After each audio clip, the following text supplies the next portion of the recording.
Բարև ձեզ, Օրագիր Նյուզի եթերում օրակարգն է, տաղավարում այսօր հյուրընկալել ենք քաղտեխնոլոգ Արմեն Բադալյանին։ Բարև ձեզ, պարոն Բադալյան։ Բարև ձեզ։ Շնորհակալ եմ, որ այստեղ եք։ Շնորհակալություն հրավերի համար։ Պարոն Բադալյան, մեր զրույցը սկսենք Նիկոլ Փաշինյանի եւ Աննա Հակոբյանի վերջին հայհոյան խառնգրառումներից, որոնցում վերջիններս անթույլատրելի բառապաշարով են արտահայտվում հայ առաքելական եկեղեցու եւ նրա սպասավորների հանդեպ։ Ձեր դիտարկմամբ ինչու հենց հիմա սա տեղի ունեցավ եւ ինչ խնդիրներ են նրանք փորձում այս ճանապարհով լուծել։ Ինչու հիմա տեղ ունեցավ, դրա առիթը եւ պատճառը տարբեր են։ Առիթը ամենայն հավանականությամբ դա այնն է, որ Շվեյցարիայում տեղի ունեցավ Արցախի հարցի հետ կապված համաժողով, որին մասնակցեց հայ առաքելական եկեղեցին։ Նշենք, որ Շվեյցարիայում էլ Շվեյցարիայի խորհրդարանը նախկինում էլ Արցախի հարցի հետ կապված ուրեմն բանաձևեր ընդունել են, ավելի խումբ էր ստեղծել Արցախայից այդ բանաձևը կյանքի կոչելու համար։ Հիմա էլ փաստորեն նաև մի քիչ ավելի ընդլայնված տեսք է ստանում այդ համաժողով, որին հայ առաքելական եկեղեցին միանում է եւ իր դիրքորոշումն է հայտնում։ Եվ փաստորեն ինչ է ստացվում, սա առիթն էր եւ պատճառը ինչ է ստացվում, այդ պատճառը կայանում է նրանում, որ վարչապետը փաստորեն ամենայն հավանականությամբ ենթադրում էր, որ այլևս Արցախի հարցը քննարկման առարկա չէ, դա դուրս է եկել օրակարգից եւ կարելի է կնքել խաղաղության պայմանագիր Ադրբեջանի հետ եւ ինքը ամեն ինչ անում էր, որ Ադրբեջանը ստորագրի խաղաղության պայմանագիր ենթա, դա նախընտրական կամպանիայի ժամանակ օգտագործել համար, իսկ հիմա Ադրբեջանը տեսնում է, որ ոչ, հայ առաքելական եկեղեցին պաշտպանում է Արցախի հարցը, իսկ դա նշանակում է, որ հայ առաքելական եկեղեցին եւ հասարակության մի մասը Արցախի հարցը բարձրացնում են, իսկ դա նշանակում է ոչ միայն փակված չեն համարում, այլև բարձրացնում են, այլև դա նշանակում է, որ հաջորդ տարի ընտրություններից հետո կարող է եւ այն ուժերը, որոնք փակված չեն համարում Արցախի հարցը գալ իշխանության, ու ստացվում է, որ դու հիմա կնքելու ես խաղաղության պայմանագիր մեկի հետ, որը կարող է պարտվի, այսինքն ինչպես Ադրբեջանի նախագահ Ալիևն էր նշում, որ իր խնդիրը ոչ թե կոնկրետ այս իշխանությունների հետ է խաղաղության պայմանագիր կնքել, այլ հայ հասարակության հետ պետք է կնքել։ Եվ փաստորեն հայ հասարակության մի զգալի մասը ցույց է տալիս, որ իր համար Արցախի հարցը փակված չէ, դա բերում է արդեն խիստ դժգոհության։ Պատճառը սա է։ Առիթը Շվեյցարիայի այդ խորհրդարանը, որ հիմա եղավ, եթե լեր մեկ ամիս հետո կանդադառնա, բայց հիմա ինքը տեսավ, որ ինչ որ ինքը խոստացել էր Ալիևին, հատկապես միգուցե խոստացել էր այս Ալբանիայում, Տիրանայում տեղնացած հանդիպման ժամանակ, որ ամեն ինչ փակ է, հիմա ստացվեց, որ եկեղեցին ջնջեց։ Այդ դա իր մոտ բերեց խիստ զայրույթ, որովհետև փաստորեն ինքը չկարողացավ եւ չի կարողանում դա փակված համարել եւ ստանալ խաղաղության պայմանագիրը, որտեղ Իլհամ Ալիևը կասի, հա դու կամար փակ է, բայց հայ առաքելական եկեղեցու համար բաց է այդ հարցը եւ նրա դիկունքում էլ կանգնած հասարակության մի զգալի մասի համար, նաեւ քաղաքական ուժերի մի մասի համար բաց է։ Նշանակում է տեսնենք ինչ կլինի ընտրություններից հետո, այսինքն միջև ընտրություն ես քո խաղաղության պայմանագիր չեմ ստորագրի։ Այդ դեպքում ինչով գնա վարչապետը ընտրությունների, այս իր կարգվելու ծրագիրը բնականաբար այդ նախատրական չէ, մի մասը չանգամ դա չի աշխատի, հասկանում եք, խնդիրը քարոզ արշավը չէ, խնդիրն է, որ դու պետք է որոշակի մարդկանց մոտիվակ, ասենք կոնտեքստ տաս, կոնտենտ, որ ինքը լսի, ինքը դա աշխատի եւ դրդի իրեն որոշակի գործողություններ անելու, մասնավորապես գնալ քո հետ քվեարկելու։ Երբ որ դու կրթության մասին ես խոսում, դա մարդկանց չի դրդում քվեարկելու, բայց խաղաղությունը կարող է դրդել քվեարկելու, բայց եկեղեցին ջնջում է խաղաղությունը, ասենք քո հիմնական նախընտրական կոզ, այսպես խաղաքարտը ոչնչացնում է։ Այդ դա բերում է իրեն խիստ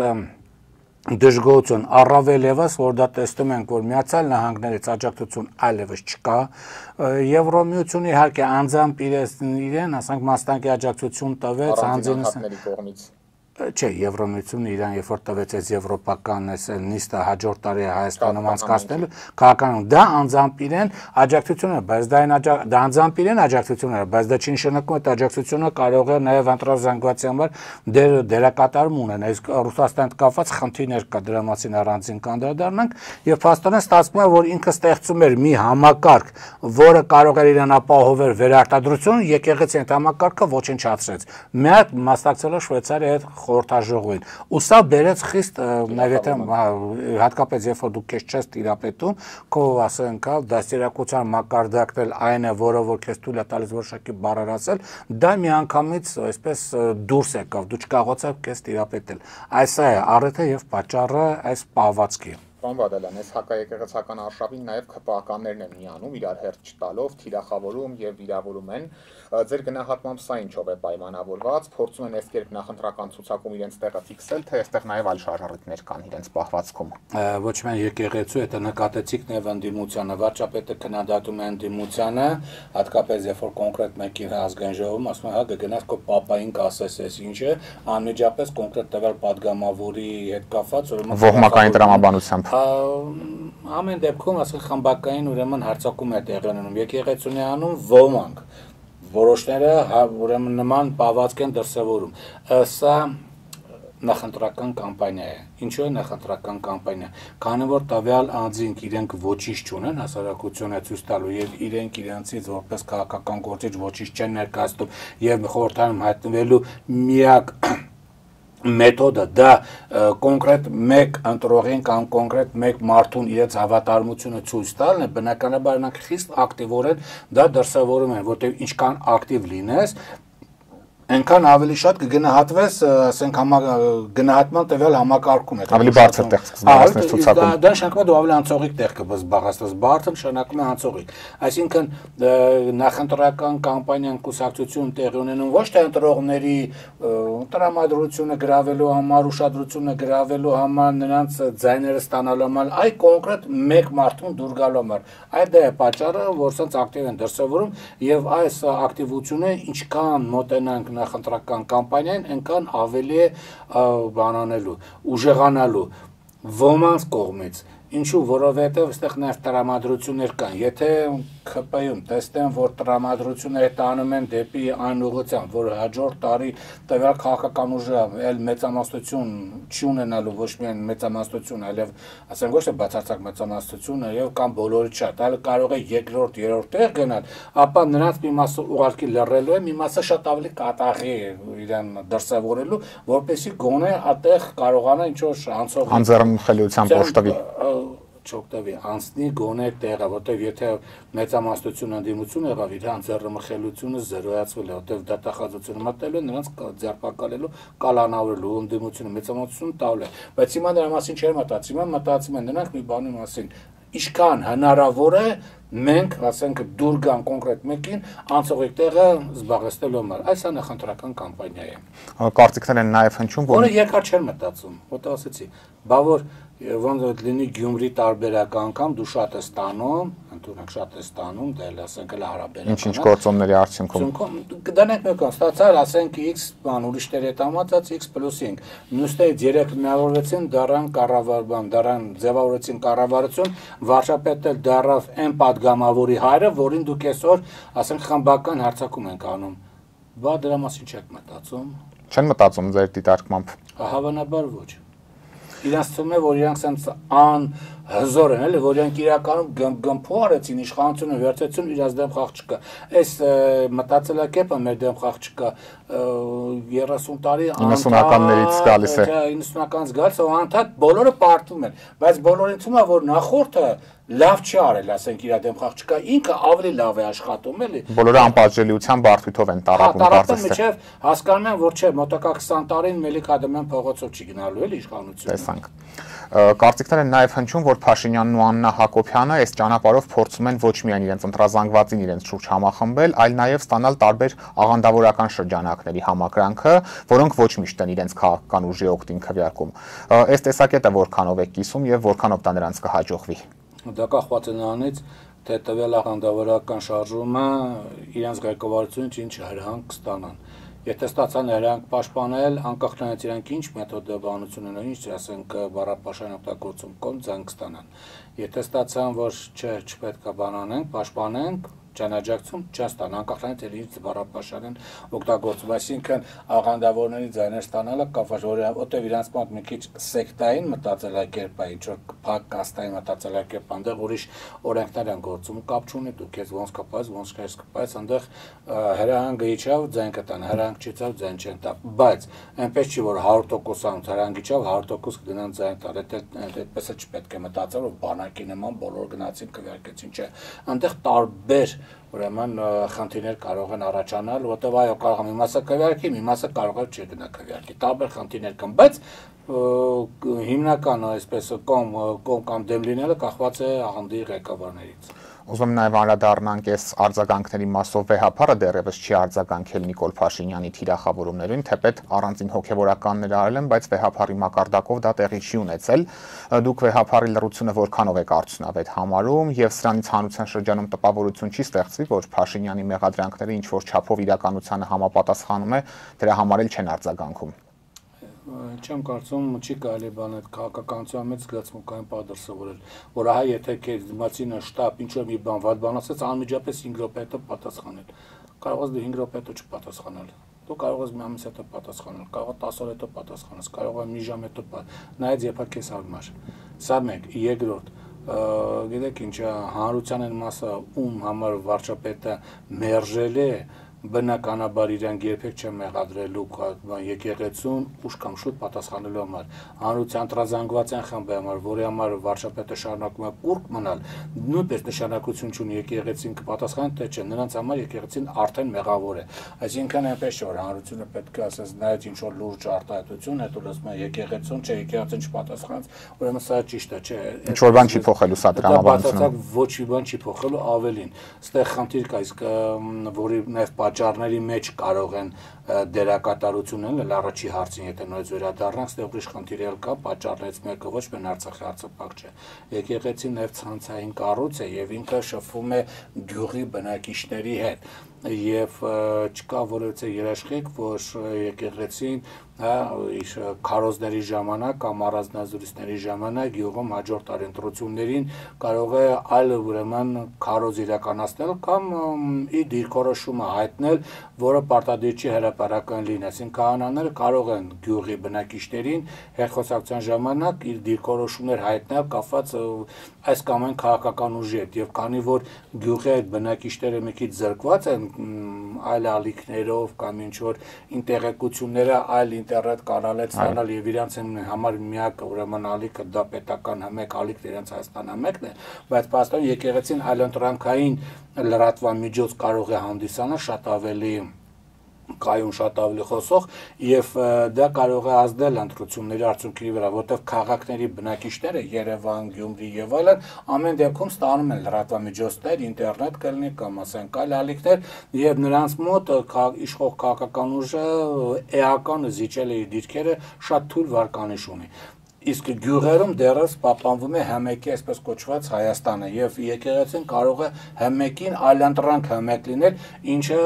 իշխող քաղաքական ուժի համար խիստ վնասակար է։ Նաեւ հենց այն փորձում խոչընդոտել եկեղեցում թիրախավորելով։ Միգուցե դել փորձեն խոչընդոտել, որովհետեւ դա խիստ բացասական է, որտեղ վարչապետի վարկանիշը գյուղական բնակչությունն է եւ քաղաքներից հեռու գտնվող։ Եվ եթե բնականաբար եկեղեցին դա չզոքացնում է, նշանակում է ամբողջ հանրապետությունում վարչապետի ընդհանուր ընտրազանգվածի թվականակը պակասում է, այսինքն իր վարկանիշը պակասում է, իր հակա ընտրազանգվածը կամ հակա վարկանիշը բարձրանում է, այսինքն հակա ընտրազանգվածը, որը ոչ մի դեպքում չի կողմ չի վարչապետի ուրեմն հաղթանակին կամ նրա կողմից ղեկավարող քաղաքական ուժի հաղթանակին եւ այդ հակա ընտրազանգվածը ինչքան մեծ լինի, որին կարող է աջակցել են եկեղեցին, կարող է գնալ X կամ Y քաղաքական ուժի մոտ, բնականաբար ապահովելով նրանց մեծամասնություն, դա բերում է նաեւ խիստ դժգոհություն, այս համարել է նաև բանը նպատակ դրված, որ ամեն դեպքում եկեղեցին ենթարկացնի իրեն, որովհետև տարբեր լրատվամիջոցներ ենթարկվածված են, հա, ասենք մեկ իրան է գտնվում, կամ նաև այլ լրատվամիջոցներ, որ իրան է գտնվում, ով իրան չի ենթարկվում, ասենք փակվում է կամ ասենք լսարանը սահմանափակվում է եւ այլն, հա տարբեր օրենքներով մամուլիակումներն են փակվում, ասենք ամենացել անում, որ մամուլիակումները չաշխատեն, չոր գովազդ հետ կապված խնդիրներ են, հիմա խոսում են, որ այդ հանրային հեռուստա մուլտիպլեքսը կառուցողջ այդ կառույցը արդեն խոսում է, որ ինտերնետում կան մոտ չգիտեմ, այնտեղ ասենք մեր նման ասենց հաղորդումներ, որոնք պետք է ինչ-որ կարգավորման տակ գտնվեն եւ այլն, այսինքն ինտերնետ էս դաշտ ուզում կարգավորի, բայց եկեղեցին չի կարող չի ենթարկվում դուրս վերահսկողությունից իշխանության։ Դա վտանգավոր է իրենց համար։ Այ պատճառը նաեւ դա է։ Ես ուզում եմ նաև Աննա Հակոբյանի ակտիվությանը արձագանքենք։ Վերջին ամիսների ընթացքում բավականին մեծ ակտիվություն է ցուցաբերում։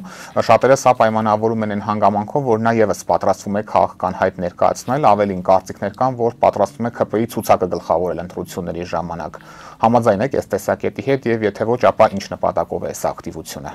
Միշտ էլ ակտիվ է եղել, հիմա քանի որ նա քաղաքական գործիչ չէ, քաղաքական ոչ մի բան չի ներկայացնում, ուշ չի ներկայացնում, անհատ անձ է որպես գալի կամ վարչապետին է գալիս, իսկ իրավունքն է սա քննարկելը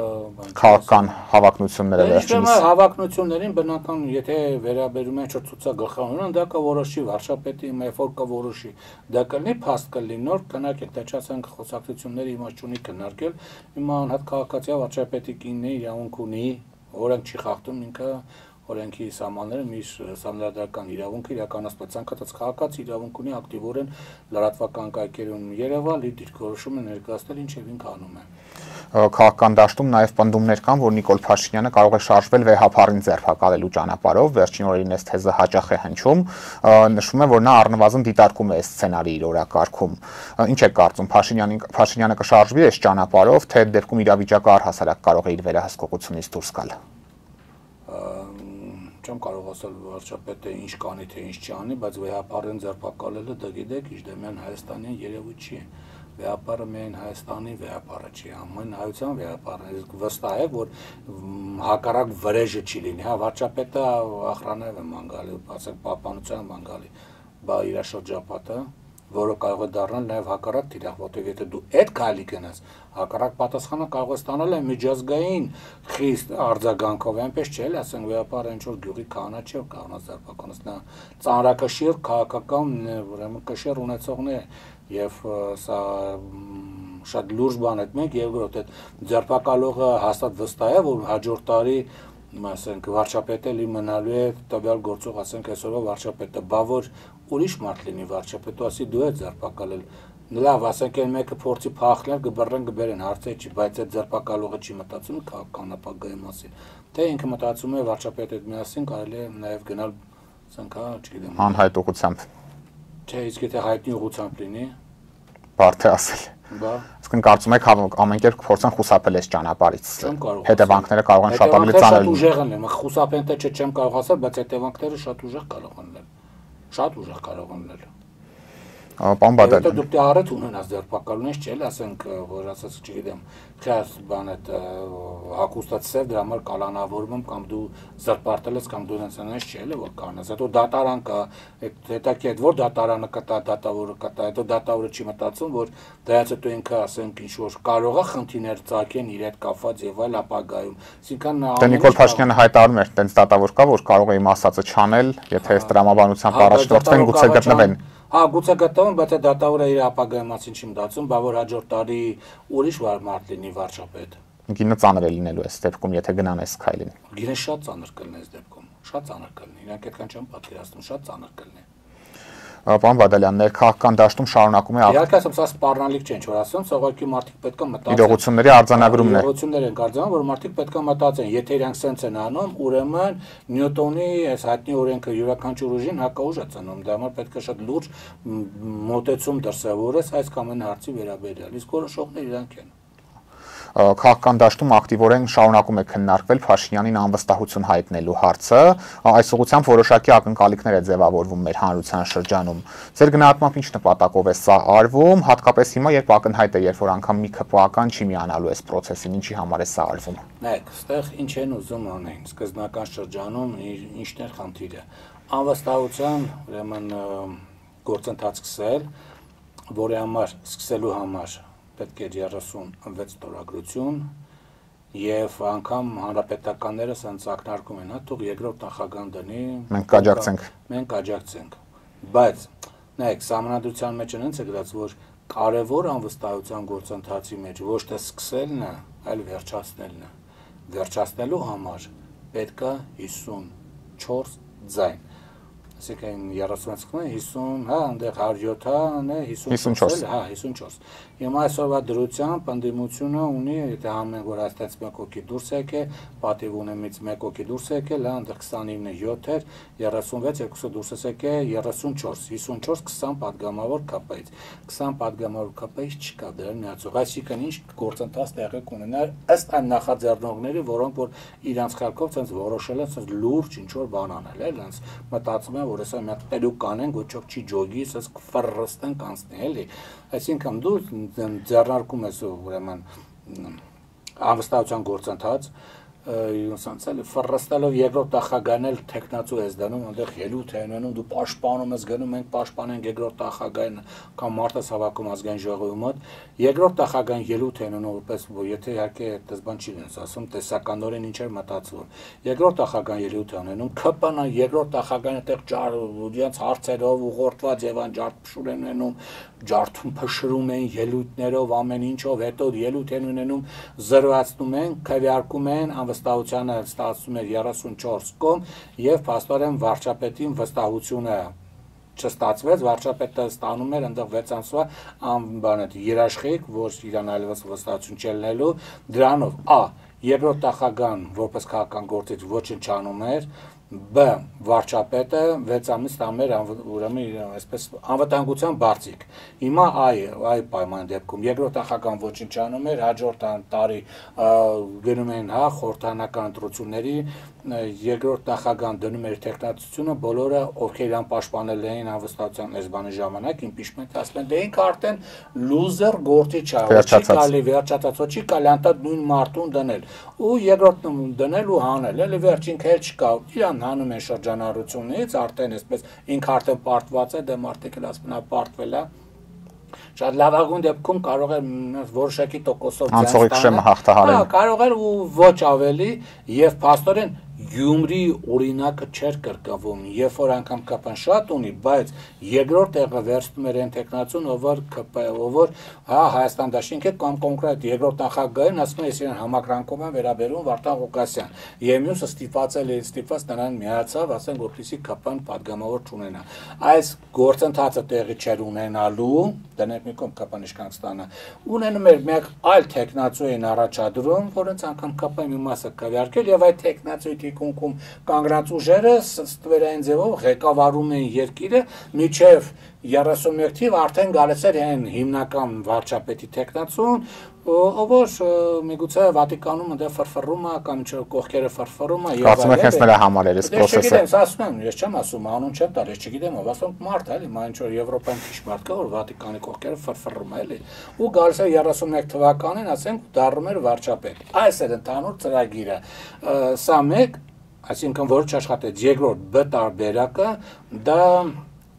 վարչապետի անվստահություն հայտնելու այս գործընթացը 6 ամիս անվտանգության բարձիկ է տալի, հետո 6 ամիս էլ գնում էր դեպի, ասենք, արդեն նախընտրական կամպանիա հունվարից սկսում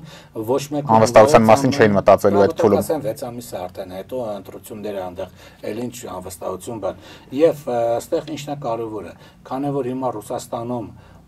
փոխվել է կուրացիան Հայաստանի հետ կապված եւ այնտեղ որոշակի, ասենք, անձերի փոփոխություն է տեղ ունեցել, որոնք մեն անձի փոփոխություն չեն, նաեւ մեթոդոլոգիայի փոփոխություն է ենթադրում, իսկ դա իրականում կա, եթե մենք դիտարկենք նախորդ եւ ներկա անձերին, որտեվ, ասենք, բավական մանրամասն ուսումնասիրել ենք թե նախորդի աշխատանքը եւ թե ներկայիս աշխատավոճերը էականորեն տարբերվում են։ Չի բացառվում, ես չեմ պնդում, բայց չի բացառվում, որ միգուցե փորձ կատարվի աշտանը ինչ որ անվստահության գործընթաց անել։ Դասից միջնորդադրված, որին նաև ԿՊԱ-ականները կմիանան։ Գիտեք, ինձ հենց ասենք, դասից միջնորդավորվածի ռեսուրսները ավելի շատ են, քան այսօրվա Հայաստանի ընդդիմությանը, եւ եթե այսօր Հայաստանի ընդդիմությունը դու կարող ես չմիանալ, բայց եւ չեն միանա 100%-ով, բայց երկրորդի դեպքում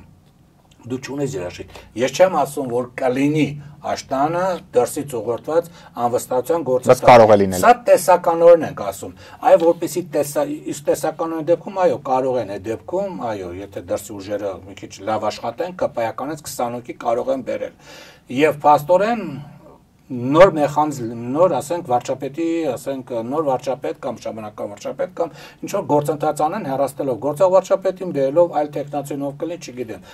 բայց որպեսզի սա անգամ տեսականորեն չլինի, տեսականորեն անգամ սա չլինի։ Եթե անգամ դա 1%-ի հնարավորություն կա, նշանակում է կարող է լինի։ Այդ 1%-ը անգամ չլինելու համար դու այսօր ուղղակի ոչնչացնում ես։ Նախապես վիժեցնում են process-ը։ Այդ 1%-ը, սա B կետն էր, այսինքն հիմա ոչ A-ն եղավ, ոչ B-ն եղավ, որտեղ բոլոր նրանք, ովքեր որ ասում են մենք պետք է impeachment-ով, impeachment անենք եւ այլ, խնդիր չկա, սկսում եք բանով, կետով։ Առաջին ոչ թե սկսում եք impeachment 36 տարագրություն հավաքելով, այն 20 հոգուն դուրս եք բերում ԿՊ-ից, որտեղ մարդիկ ասում են, այ գիտեք, հիմա եթե ընդդիմություն impeachment-ի գործընթաց անի, ինչ երաշխիք, որ փողոցը չի գա իրան միանա։ 21 թվականին Արցախը հանձնել է լավ տրիգեր էր, փողոցը ծավալը չհերիքեց, 22 թվականին, ես չեմ ասում 18 թվականից առաջվանը, դնենք մի կողմ, 22 թվական դիմադրության շարժումը շատ ավելի մեծ տրիգեր էր, փողոցը ոչ մի բան չօգնեց, 23 թվական Արցախը ամբողջովին դատարկվեց, լավ տրիգեր էր, սեպտեմբերին կհիշեք, անգամ ինչ կոմիտե ստեղծվեց, ազգային կոմիտեն, որը շատ գերազանց իր գործը կատարեց եւ ոչ մի բան տեղի չունեցավ, 24 թվականին տեղի ունեցավ սրբազան շարժումը, որ անգամ բավական մեծ ուսց արտացեց, բայց որևէ մեկ բան տեղի չունեցավ, այսինքն Հայաստանի, սա պետք է ֆիքսենք, հասարակությունը իր որպես իր անդրազանգված իր պոտենցիալը չի երիքում փողոցով իշխանապողություն անելու համար, որտեղ 1 միլիոն մարդ գնացել է, բայց իր պոտենցիալը երիքում է ընտրատեղ համացում քվեարկելու համար, սա պետք է ֆիքսենք։ Դրա համար բոլոր նրանք որ ասում են, այ თუ հիմա սկսեն, հետո փողոցը կգա կմիանա, չէ, գնացեք այդ փողոցից բերեք 100,000, 200,000 մեկ, իսկ միջև այդ ԿՊ-ից դուրս բերեք այդ ճնշումով մի 20 հոգի, որոնք առաջին դուրս կգան, կստեղծեն դե ֆակտո խումբ, հետո ազգային ժողովի ղեկավարությանը անվստահություն հայտելով կփոխեն, կդնեն ընդդիմության ներկայացուցիչներին, հետո նախագահային ինչ որ օրենքների փոփոխելով կփոխեն անվստահություն հայտելով կամ ինչ որ մի ձևի կդնեն ասենք ուրիշ մարդը, որը չձգձգի այդ impeachment-ի ստորագրության կամ նման օրենքների ստորագրություն, հետո վարչապետի լիազորությունները կսահմանապակեց, նոր կգնաց վարչապետին impeachment անելու, այս գործը կանես, նոր քեզ կգա կմիանա Հայաստան դաշինքը, ասենք իր 28 ստորագրությամբ, միջև այդ որևէ մեկը հույս չունենա, որ միջու մեկին կֆռացնի ու ինչ որ ստորագրություններ կբերել կտա, էլի, այդպես մուտիլովկեքի ժամանակը վաղուց անցել է։ Իսկ չեն կարող օրինակ որևէ այլ տեխնացուի շուրջ պայմանավորվածություն ձեռնել ոչ Հայաստան դաշինքից։ Չէ, չեն կարող, որովհետև չէ, կարող են տեխնացուի, հարցը տեխնացուն չի, հարցը ԿՊ-ի 20 падգամավորին բերելն է։ Ում հետ ուզում ես պայմանավորվի, կարևորը կարած 20 հոգի բերես, թե չէ, կլինի երկրորդ նախագահ, կլինի երրորդ նախագահ, կլինի, չգիտեմ, 45-րդ մի նախարար, թե չգիտեմ 66-րդ մարզպետ, կարևոր չի։ Դու կարող ես 20 հոգին բերել, այս 20-ն է կարող, այստեղ են խաբում։ Այ կարևորը որ ասում են որտեղ են մուտիլովկան։ Մուտիլովկեն ինչ որ ասում են 36-ով սկսենք, 36-ն է կարևոր որ սկսենք impeachment-ը, չէ, impeachment-ի գործընթացի մեջ կարևորը սկսելը չի, կարևորը ավարտելն է, ավարտելու համար 20 ձայն մինիմում, եթե ոչ 21 դե մարդը հանգարտ վերջին պահին փոխվեց, մտափոխվեց եւ այլն, այլ կարևորը այս 21 падգամավորը գնա բեր, կբերես 28 ձայնը կստանաս Հայաստան դաշինքի, չես բերի հաջողություն։ Հասկանալի է։ Վերջերս նաև հայտնի դարձավ, որ 26 թվականի ընտրություններից առաջ Հայաստանը կհյուրընկալի եվրոպական քաղաքական համայնքի գագաթնաժողովը, որի կապակցությամբ իշխանականները արդեն նշում են, որ սա մեծ ձեռքբերում է Հայաստանի համար չափազանց նշանակալի իրադարձություն։ Մենք արդեն հարցազրույցի սկզբում անդրադարձանք, որ սա արևմուտքի կողմից Նիկոլ Փաշինյանին ցուցաբերվող աջակցություն է։ Ըստ էս սա որքանով կարող է նպաստել իր վերընտրությանը, թե ավելի խորհրդանշական կլինի այս գագաթնաժողովի անցկացումը։ Գիտեք, ինչ եթե դա լիներ խոսքենակ միայն Հայաստանում կարելի են քննարկենք, բայց քանի որ Հայաստանում է, երկու տատուլ Ադրբեջանում է լինելու, սա նշանակում է ինչ, ընդհանրապես Եվրոմիությունը խորհրդանշական աջակցություն է տում կոնկրետ մեկ մարդուն, վարչապետին, բայց ես սկզբում ասացի, իսկ ինչքանով է սա ասենք աջակցելու եւ խթանիչ դրտան հանդիսանալու ընտրողների համար, որպեսզի գնան մասնակցեն, PR-ի համար կօգտագործվի, զուտ PR-ի համար, բայց այդ PR-ի համար, ինչպես ցույց տվեց ուրեմն հասարակությունը, այս վերջին, այս Տոմսի այդ պայքարը եւ այլն, PR-ը որպես այդպեսին ինքը դերակատարություն այլևս չունի, եթե դա կոնկրետ չի շոշափում հասարակության այս կամ այն ուրեմն քաղաքական կամ տնտեսական շահը։ Իսկ նման երկորվա միջոցառումը այդ շահերին չի աջակցում կամ չի շոշափում։ Դրա համար այո, դա կօգտագործվի իշխանության կոնկրետ մեկ մարդու համար, դա Հայաստան ոչ մի կապ չունի։ Դա Եվրոմիության ուրեմն գործն է, ասենք, աջակցությունն է կոնկրետ մեկ մարդուն ընտրությունից առաջ, որը այլևս դերակատարություն չի ունենա։ Նա դա կօգտագործի իր անձնական PR-ի համար, բայց իր հակավարկանիշը այնքան մեծ է, որ ինքը չի կարող այլևս իր ընտրազանգվածը ծավալով մեծացնել անգամ այդ PR-ը օգտագործելով։ Դրա համար կօգտագործի հերթացության ցույց կտա, բայց մարդիկ կգնան կքվարկեն այնպես, ինչպես իրենք ցանկանում են։ Արևմուտքի մոտեցումը կարծես թե պարզ է, սակայն դեռևս միանշանակ չէ Ռուսաստանի մոտեցումը։ Այս մասով էլ իրար ամեն տեսակետների պակաս չունենք քաղաքական դաշտում։ Ինչ եք կարծում այս մասով։ Ռուսաստանը կաջակցի Փաշինյանի վերընտրությանը եւ Մոսկվայի դիրքորոշումն առավելապես ինչ հանգամանքներից է կախված լինելու։ Նայեք, այստեղ ճիշտ ենք, ոչ թե Արևմուտքի դիրքորոշումը, Եվրոմիության դիրքորոշումը, որտեղ Արևմուտք առաջացել է հասկանում ենք ԱՄՆ եւ Եվրոմիություն։ Այս պահի դրությամբ մենք փաստում ենք, որ Տրամպին հարավային Կովկասը պետք չի։ Տրամպ ասելով հասկանում ենք ոչ թե անձամբ Տրամպ, այլ են քաղաքական ուժը, որը Տրամպին բերել է իշխանությանից, չէ՞, Ամերիկան, որ Տրամպը ինքը որոշեց ու ինքը եկավ դառավ նախագահ։ Այդպես բան չի լինում Ամերիկան, այդ խորքային պետության, այդ լոկալիստները կամ նրանք ովքեր մեկուսացման կողմնակից են, նրանց համար հիմնական թիրախը Չինաստանն է, հարավային Կովկասը նրանց համար հետաքրքրություն չէ, դրա համար դուք նկատել եք, եթե նախկինում Բլինկինը կամ Սալիվանը շաբաթը մեկ զանգում են Արադ Միրզանին կամ Արմեն Գրիգորյանին, կամ իրանք են գնում իրանց հետ հանդիպելու կամ նրա տեղականներ գալի, հիմա ազվադեպ կամ գալիս են կամ չեն գալիս։ Նույնն էլ Ադրբեջանի դեպքում։ Նույնն էլ Ադրբեջանի դեպքում, այսինքն Միացյալ Նահանգների համար հարավային Կովկասը այլևս նշանակություն չունի,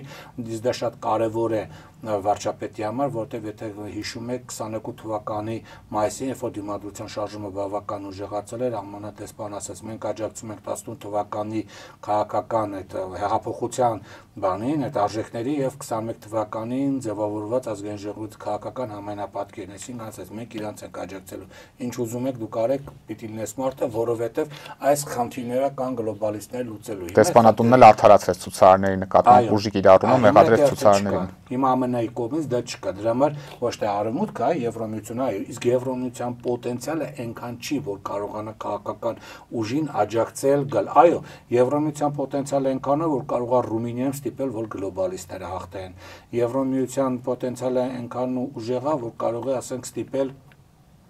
ասենք Ֆրանսիայում Մարի Լիպենին հանել, ասենք, այն ինչ որ գործընթացներ, այսինքն Եվրոմիության տարածքում այո կա, բայց Եվրոմիությունը խնդիր ունի Ուկրաինայի հետ կապված եւ Ռուսաստան կապված եւ այնտեղ հələ պարզ չէ, ասենք ինչ չափով նա այնտեղ կպարտվի Եվրոմիությունը, որովհետեւ ճիշտ Ուկրաինան երկորը կարողացավ ինչ որ գործողություններ անել, բայց հողի վրա ինքը անդադ տարածքներ զիջելով նահանջում է։ Եվ արդյոք Եվրոմիությանը կբավարարի նաև ռեսուրս, որպեսզի ամբողջովին ներդրել Հայաստանը, այսպես պայել, որտեղ Հայաստան պայլումը դուք պետքա բազմաթիվ գործարաններ, ֆաբրիկաներ, շտաբ դնես, կառուցես, մարդիկ գնան աշխատելու, որ ասենք դա ազդի ուրեմն մարդկանց ընտրատեղամած գնալու եւ քո օգտին քվեարկելու վրա, այսինքն մոտիվացիա լինի, թե չէ դու ստեղ ժողով արա, երկու ժողով կանես, հա կգան Եվրոմիության ղեկավարներ կնկարվենք, թողենք գեղեցիկ վերնագրեր կստանան, բայց հողի վրա այդքան էլ արդյունավետ չի լինի։ Դա արդյունավետ չի։ Դա համար այդ արդյունքը չի տալու։ Հիմա ինչ վերաբերում է Ռուսաստանից, դա Ռուսաստանը արդեն խնդիր, Ռուսաստան կապված արդեն ամեն ինչ բարձր, Ռուսաստանը այս իշխանությունը հետ աշխատելու այլևս ցանկություն չունի։ Եվ բոլոր նրանք ովքեր ասում են, որ այ ռուսները նորից կաշխատեն, այսի չեն աշխատես իշխանությունների հետ, որովհետև այս իշխանությունները երևում է, գիտեք, այս իշխանությունները Ռուսաստանից տարանջատվում, բայց տարօրինակ է, Եվրոմիություն չեն գնում։ Այ անջատվում, բայց ոչ միտեղ չեն գնում, դա հեշտացնում է Ռուսաստանի աշխատանքը, գիտեք, ինչ ես, եթե ասենք ասեր, որ ԱՊՀ-ից դուրս են գալի եւ այս ուրեմն Եվրոմիության ինչ որ մի պայմանագիրի վրա ենք աշխատում եւ այլ, դա հասկանալի կլներ, բայց դու սառեցել ես քո մասնակցությունը ԱՊՀ-ին հապկին, բայց պարզում է չես սառեցել, որտեղ բոլոր հավաքներին գնում մասնակցում ես, Մենակ ֆինանսավորումը չես ԱՊՀ-ում հապկի։ Հա, այդքան, հա, զորավարժությունը չես անում, բայց ԱՊՀ-ում գնում մասնակցում ես։ Եվրոմիության PR նպատակներով ժողով անցկացնում ես, բայց Եվրոմիության հետ անգամ ես նախկինում ստորագրած սեպա-մեպա դրանք ոչ մի արդյունք չես տալ, դրանով չես զբաղվում, Եվրոմիության կապված ոչ մի ինստիտուցիոնալ ասենք կապեր չստեղծում, բայց Ռուսաստանից տանջատվեց, այսինքն դուք դիրքենկանից թույլատնում, որ Ռուսաստանին հեշտացնի այստեղ աշխատելու։ Եվ այստեղ ինքը կարող աշխատի, որովհետև ասենք Հայաստանը Եվրոմ բերելով Հայաստանում Եվրոմիության դիտորդեր, ինքը այդ պայից կարմիր գիծը քաշել է եւ արդեն Ռուսաստանում հասկանալ է։ Այս իշխանությունը տալևս Խնդիրը դա լավագույն ապացույց մայիսի 9-ն էր, երբ որ Ռուսաստանի նախագահան հանդիպեց Ռուսաստան գնացած ԱՊՀ բոլոր ղեկավարները առանձին, բացի Հայաստանի վարչապետից, այլևս չհանդիպեց։ Ուղղակի կապի մեջ կլինենք, ընդհանրապես զանգեմ ծնունդդ կշնորհավորեմ քո 50-ամյակը վերջ։ Ու զանգեց շնորհավորեց, ուրիշ ոչ մի այլևս կա։ Խուսափում է Հայաստանի վարչապետի այդ շփումներից Ռուսաստանի նախագահը։ Արդեն իմաստ չկա շփվել, իմաստը չկա։ Դրա համար այո, եւ եթե իրանք ցանկություն չունենային փոխելու Հայաստանի վարվող քաղաքականությունը, չեն փոխեն կուրատորին, ով իրականացնում էր Հայաստանի հետ կապերը, որտեղ նախկինում ուրիշ մարդ էր ղեկավարում, հիմա բավականին ուրիշ մարդ են բերել, որը հակաճգնաժամային մենեջեր է։ Աբխազիայի օրինակը տեսել ենք։ Աբխազիան մի քիչ ուրիշ է, Աբխազիայի օրինակը տեսանք, բայց Աբխազիա չպետք է խափնվել, Աբխազիան մի քիչ այլ իրավիճակ է, Հայաստանը, Մոլդովան մի քիչ այլ իրավիճակներ են եւ այստեղ ուրիշ սկզբունքներ։ Իսկ նա կարող է սկզբունքները կիրառել, որովհետեւ հիշում եք հաղորդման սկզբում մենք նշեցինք եկեղեցու մասին, որ կա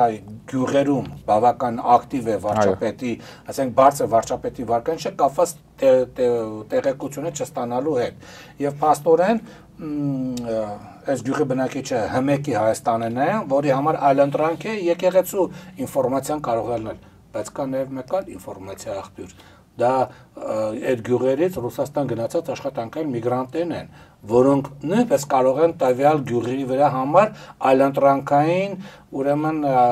տեղեկություններ փոխադրել, իսկ նրանք գտնվում են Ռուսաստան տարածքում աշխատող միգրանտները գտնվում են Ռուսաստանի իշխանությունների հսկողության տակ, տարբեր մակարդակի հսկողության տակ, եւ դու չես կարող վերահսկել, թե նրանք ինչ ինֆորմացիա կփոխանցեն գյուղ։ Բա որ այսպես պատահի, որ ասենք գա ինչ որ X, չգիտեմ, Լոռու մարզի ինչ որ X գյուղի աշխատանքային միգրանտ, որ այդ գյուղում աշխատում, եւ ոչ միայն ինքը այլ մի 5 հոգի գա եւ ասի հարգելիներս, գյուղի ընտրողներ, եթե այս գյուղում ԿՊ-ն ստանում է ավելի շատ ձայն, քան X կուսակցությունը, իմացեք, մենք չեն գնում Ռուսաստան աշխատելու, դուք փող չեք ստանում, սոված սատկում եք։ Հիմա նայեք, ոնց եք բանանելու, ոնց եք քվեարկելու, իր ընտանիքի անդամը ոնց եք քվեարկելու։ Հավատացեք, մարդիկ քվեարկեն ռուսական ռուբլին էլի ստանալու օգտին։ Իսկ դա նույնպես ինֆորմացիա է, դրամական, ֆինանսական։ Այնտեղ ընտանեկան կապերը շատ ամուր են, ընտանիքներով գերդաստաններով շղթայական ազդեցություն կունենա այդ ձեր ասածը։ Մարդիկ կնոջ ասի, պիտի գնաս քվեարկես, բնականը կինը գնալու քվեարկի հենց։ Դժվար ասենք, կարող է մի քանիկին գնասի, հա, բայց գնա էլի քվեարկի այս կամ այս սկզբունքից, բայց հիմնականում դա նույնպես արդյունք է, իսկ դա 3 միլիոնանոց համայնք Ռուսաստանում եւ մի քանի 100,000 աշխատանքային միգրանտները գյուղի վրա ազդող, դա բավականին լուրջ լծակ է Ռուսաստանի ձեռքին ազդելու գյուղում վարչապետի եւ ԿՊ-ի վարկանիշի վրա։ Քաղաքում պետք չէ ազդել, քաղաքում կարող է փորձել ազդել, բայց գյուղերում կամ փոքր քաղաքներում դա բավականին լուրջ ազդեցություն կարող է ունենալ եւ դա կարող է բերել Ռուսաստանի մոտ ցանկալի արդյունքի։ Երբ որ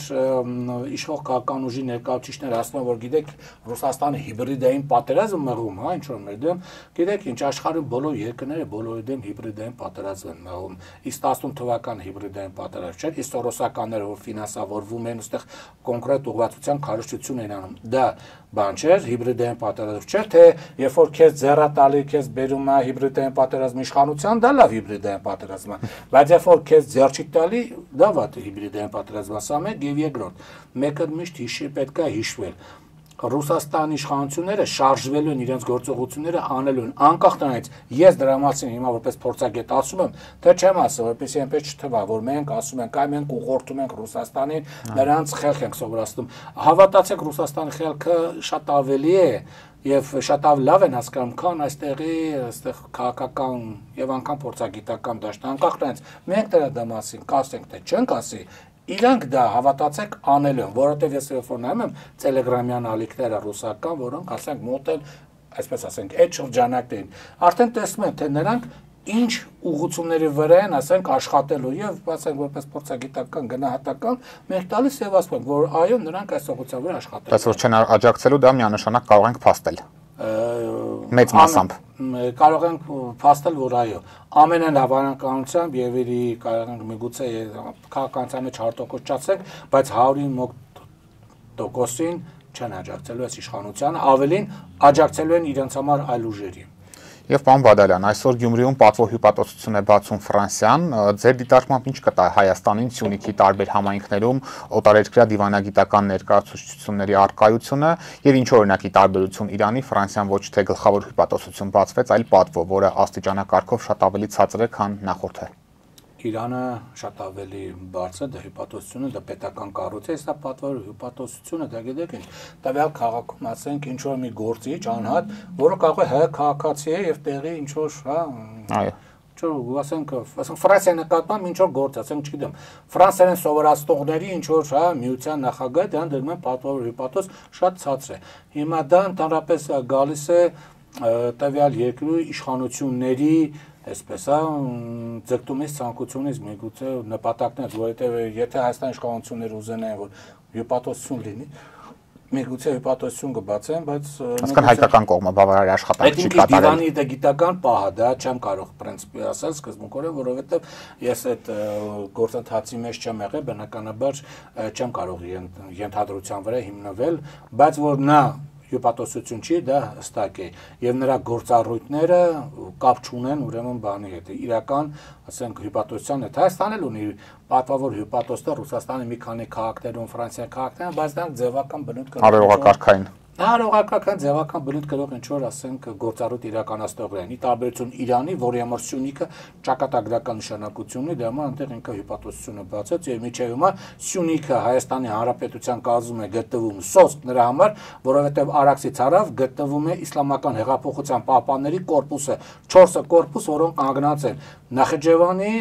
Սյունիքի երկուսը Ադրբեջանի այն հատվածների ուղղությամբ։ Եվ կարմիր գիծ են հռչակել Հայաստանի հետ սահմանը։ Սյունիքի տարածքի հետ կապված տարածքային փոփոխությունները, այո, Իրանի համար կարմիր գիծ է, չլիներ Իրանի խիստ արմատական դիրքորոշումը, Սյունիքի մարզը վայրձորի հետ միասին վաղուց արդեն Ադրբեջանը գրավել էր։ Առանց այդ ֆրանսիական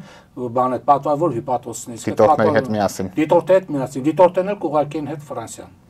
Պարոն Բադալյան, շնորհակալ եմ հետաքրքիր զրույցի համար։ Օրակարգն այսօր այսպիսին էր, այն ամփոփեցինք քաղտեխնոլոգ Արմեն Բադալյանի հետ։ Կհանդիպենք։